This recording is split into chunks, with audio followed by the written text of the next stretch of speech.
Let's get it pop. I'm not gonna lie to y'all. I had like a whole different video, like completely filmed and everything. But like, I was just like, damn, this shit kinda ass. So what I first did was Ultron versus the androids. And as I did that, I was like, dang, the androids, they're pretty strong. I think they could definitely stand a chance against Ultron. Definitely more of a chance than Cell, because I got that idea from Locke's takes. I think he did Cell versus Ultron. So I'm like, the androids could definitely slam for real. And then when I like did the scaling, I'm like, so even if they did have him beat in power, it's highly unlikely they're gonna be able to break through his exoskeleton. It's literally just adamantium, or in some iterations it's adamantium, and others it's adamantium or vibranium. I knew it was something like very similar. And I was like, yeah, I ain't gonna lie, this shit is. And I ain't really like mess with it. It's a cool vid. I might post it, but I might not. I don't know. Anyways, I came up with a new idea. I was, chopping it up with my homie, and I realized, I'm like, man, I kind of like this idea. I think this idea is definitely different from a lot of other like versus battles.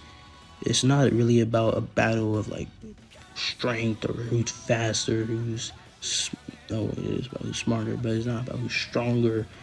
It's just about who's really smarter, like intellectually. That's the real battle. It's a battle of intellect, and I think that's what's going to make this video very different. Today we are doing Thomas Elliot versus Lawliet, or better known as simply L. Let's do a quick rundown of both of the participants, I guess you could say, or combatants. They're not really fighting though. It's like, whatever. Of both characters, I could have just said that. Both characters. Thomas Elliot, a masterful surgeon and tactician. He specializes in deception, manipulation, along with being a scientific genius. He possesses the rare ability to like reconstruct his face to assume any identity. He can even alter his fingerprints.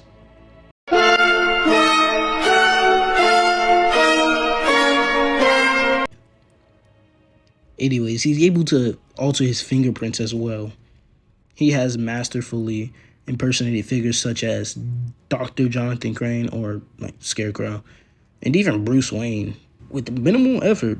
But his genius doesn't really like stop at disguise. Elliot is also a grand manipulator. He's orchestrated events so intricately that even Batman was forced to question his closest allies. In his own judgment, he trapped the Dark Knight in a web of lies and mistrust, and don't think superpowered beings are safe either. Using Poison Ivy's pheromones, Hush managed to control the Man of Steel himself, bending Superman into a weapon against his greatest friend. This all took place in the Batman Hush comic. But his opponent is no slouch, like at all. Lawliet is equally a master of deception and manipulation. Where Elliot thrives in disguise and orchestration, L thrives in deduction. He is the world's greatest detective, capable of solving cases with little to no effort or evidence, uncovering truths hidden to all others. His famous battle was against the mysterious killer known as Kira, or Light Yagami. Their clash was nothing short of monumental. A war of wits fought not with fists, but with lies, traps, and psychological warfare.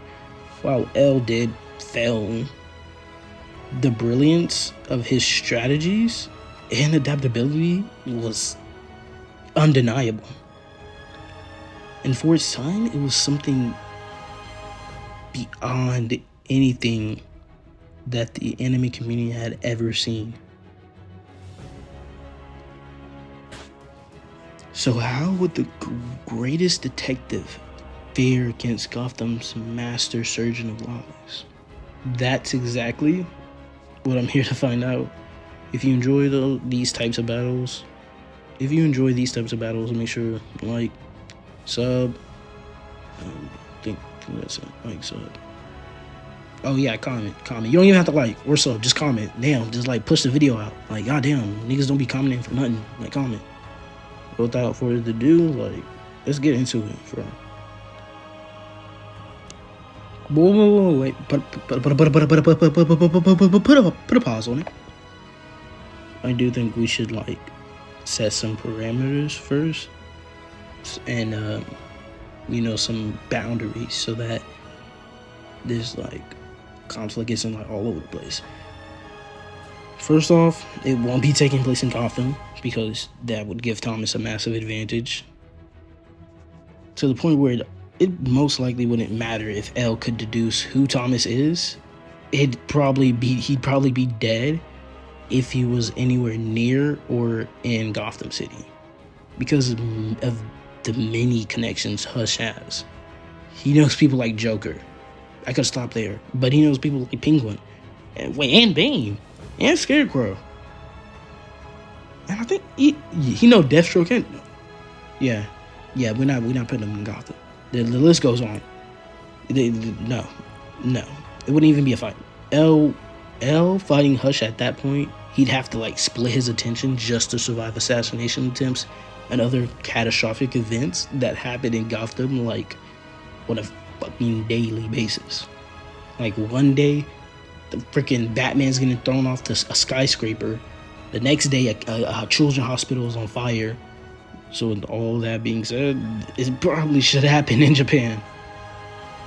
This does give L an advantage due to his like familiarity with the country, but with the country and the connections he has with different organizations and law enforcement, whose resources he could utilize during this investigation.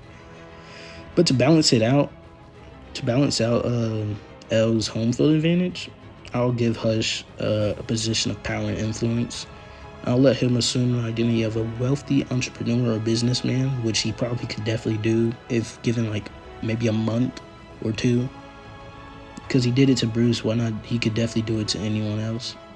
Give it a month or two, he definitely would be able to assume a wealthy businessman or entrepreneur, because that is what he truly wants. He wants to get money and power with secret ties to like the criminal world. Anyways, he will be a entrepreneur and businessman who is established in Japan. Well, he'll be disguised as one, obviously. He'll have secret ties to the criminal underworld and other business organizations that can assist him in completing certain tasks. He would most likely obtain some shares of the police departments and hospitals. This would allow him some influence in those areas, but probably not much. With all that being said, let's just set it up. So, let's set up the conflict. When Hush first arrived in Japan, he carried out a series of grisly murders in order to harvest skin grafts and assume the identity of a well-established businessman. Those murders were left unsolved, but no one ever prosecuted. Now, after Thomas has fully settled into his new identity, law enforcement decides to reopen the case, but this time, they bring in L for some assistance. L's first step would definitely be able to gather the case files and examine them with meticulous care, obviously, searching for any unusual patterns or details. Immediately, he would note that the culprit must have extraordinary medical expertise. The precision of the cuts was far beyond anything common criminals could achieve. From there, he would begin to question motive, like why harvest skin grafts, especially in that way. And the only logical purpose would be to assume a new identity. With this hypothesis in mind, L would request that investigators analyze the missing grafts and reconstruct, not reconstruct like physically obviously, but like visually reconstruct what sort of facial structure they could create by piecing together the dimensions and contours of the grafts when put together. Approximate the face of the killer or his new face, might I say. Unfortunately, due to limited technology, they definitely would have to do it like via a sketch artist, resulting in a far less accurate image. Eventually, these sketches would be published across various news outlets, making Thomas aware of the investigations. At first, Thomas would likely respond with misdirection, or he'd completely ignore it. But let's say he does respond with misdirection, he'd probably leverage his criminal connections to commission a string of murders carried out in the same style with the same type of MO. But this tactic would definitely not work at all. It will only backfire if anything, as the hired killers would definitely lack his medical expertise, leaving inconsistencies that Elle would immediately notice. And yet, Thomas's ego makes him reckless. Rather than lying low, he would probably approach the police station under the guise of offering to help fund the investigation. In truth, his goal would be far darker. Identify someone within the force who holds considerable authority but maintains few responsibilities outside of their work, so he's able to assume both his entrepreneurial identity and his officer identity. Thomas would then orchestrate the officer's death through hired criminals, retrieve the body, and surgically alter his face. I could imagine just someone bringing him the body in his office. He's just in the corner, like, messing with his face. This would definitely allow him to assume the identity without abandoning his previous one, as the officer gains access to confidential records, and his ultimate goal would be clear: discover Elle's identity from within the force, because he probably would not know of Elle's identity. Unfortunately, Thomas would bide his time. He's always been extremely patient and observant, if not continuously provoked. It's inevitable he would eventually come into contact with Elle, whether directly through the investigation or by leveraging Elle's network of connections. But I think the plan might unfold something like this. So in Death Note, Elle's employees are definitely loyal, but their loyalty is like, it has a limit. When their families or something they care about is threatened, their loyalty is discarded. And Thomas has no problem pushing people to break it to that point. After establishing himself within the force, he would target someone similar to Ray Pember, who has close ties to Elle, by threatening Pember's family. Thomas would extract everything Pember knows about Elle, lying to him, claiming his cooperation is the only way his loved ones would survive. But little does he know his loved ones are dead. Of course, when Ray does return to briefings or meetings, Elle would definitely notice after a while that there are some anomalies in Pember's behavior almost immediately. He'd then remove him from the force and keep him under surveillance to trace who compromised him. But by that point, I feel like it would be too late. You see, in the Batman Hush comic, Thomas uses this device. It's a relay device. It sends off this signal. It's a relay subconscious exposure device. It'll flash subliminal images in that person's head, or anybody who hears that, or who's intended to be exposed to it. So his goal was never to compromise Pember. It was to use him. During their encounter, he would plant a relay device on Pember. This device would flash subliminal images of Thomas's businessman persona at random intervals. The purpose: to quietly program trust, maybe to mislead Elle, to cross him off the list of suspects. When the task force begins running low on funds for the investigation, the conditioning would ensure that the idea of turning to Thomas feels natural and reassuring. And that's when Thomas would make his move. In his role as the wealthy businessman, he offers financial backing, but with one condition: he must meet the mysterious detective face to face. Claiming, "How can I trust a man I've never even seen?" he insists on meeting him in person. This forces Elle into a corner. Reluctantly, he agrees. He arrives at Thomas's lavish establishment, escorted past 2 guards, and led into a private briefing room. Inside, it's just the 2 of them. At that moment, the game is over. Or is it? Yes, while Elle definitely would be under the influence of the relay device, he would never come unprepared to anything. It's just completely out of character. He would enter the lavish office and sit calmly.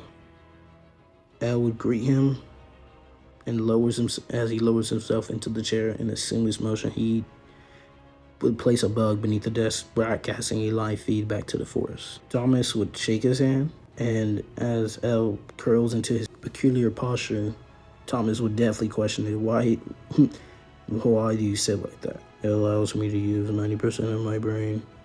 Al replies flatly. Small talk would definitely linger, tension woven between every word. Suddenly, the door opens. 2 men step inside. Behind them, Al notices his guards outside, slumped and unconscious. He narrows his eyes, and a faint smirk would begin to tug at his lips. At first, I deduced there was a 56% chance that you were the culprit, but now it's safe to say I'm certain. Thomas's grin sharpens. He drops the facade entirely. Well then, I suppose there's no point in pretending. Yes, detective, I'm the one you've been so desperately searching for. And look at that. You caught me. Though I bet you thought it wouldn't be like this. L would remain unfazed, but before he can move, one henchman would hold him in the chokehold. As Thomas strolls forward, surgical knife glinting in his hand, he would lean close, grinning wide. But L speaks, voice calm and cutting. This entire conversation has been recorded. The police are already on their way. Almost on cue, pounding rattles the door. The task force is outside, ramming it down. Panic flickers. One henchman releases L and scrambles to barricade the door. SWAT shouts echo. Thomas reacts instantly, grabbing L by the collar and pressing the blade against his throat. The door crashes inward. Gunfire erupts. The henchmen both get shot, instantly dying. Thomas, breathing heavily, drags L backward until his spine touches a glass window. Behind him, the city spirals above the sea. He glances over his shoulder, looking at the waves. Then he would whisper, a chilling whisper, meant only for L. He'll mutter, game over. And he would slice across L's throat, blood staining his shirt as he propels himself backward, shattering the window. In an explosion of the glass, he plunged into the sea, disappearing into the abyss below, leaving the task force stunned.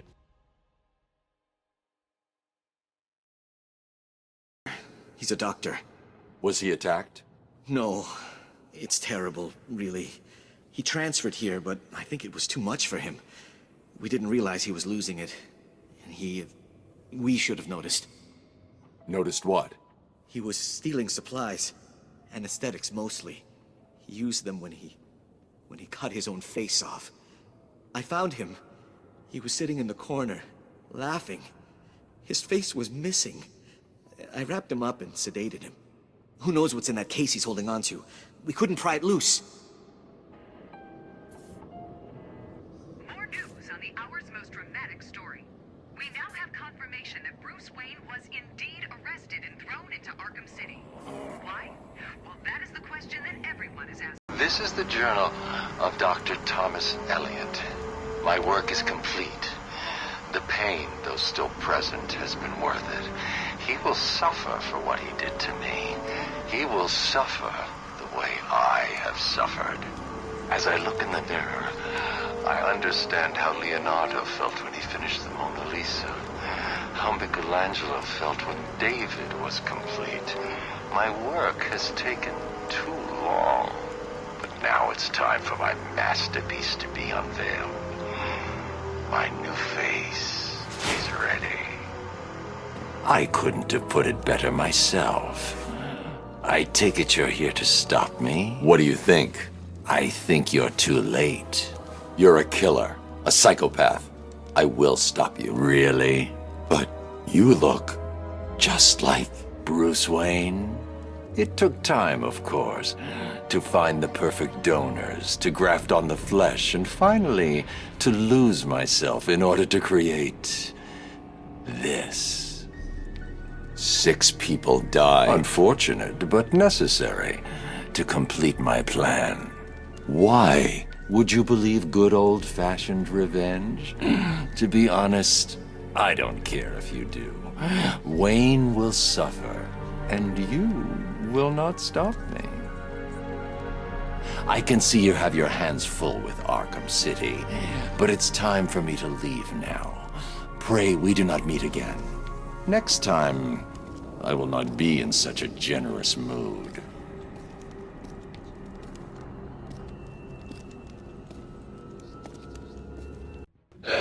Phew. That was definitely some of my best work. Like, not to do my own horn, but like, toot. Anyways, I do think Thomas would defeat L in the Battle of Wits. I mean, yes, L is a genius. Like, don't get me, he's extremely intelligent. But he's just far outscaled by Hush in every way, including intelligence. And honestly, it's not even close. Hush is someone who consistently rivals Batman, or at the very least forces him into serious intellectual battles. Batman usually wins, of course, but never without a cause. Whether it's physical or psychological scars, there's always a cause.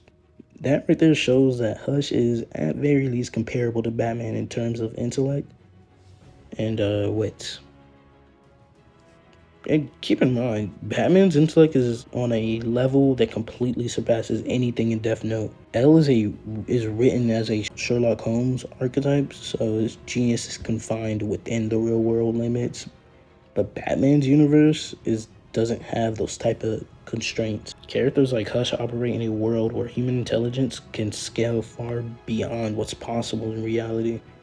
And that logic doesn't just apply to his intelligence, it applies to every aspect of Hush's character. He just far outscales L. I mean, don't get me wrong, L still far surpasses any new normal human expectations. He's brilliant in his own world. But when it comes down to it, the winner here is Thomas Elliot. I do hope you all enjoyed this breakdown as much as I enjoyed making it. I really do love this. And I did put a lot of time and effort into it. Anyways, I love you guys. Peace.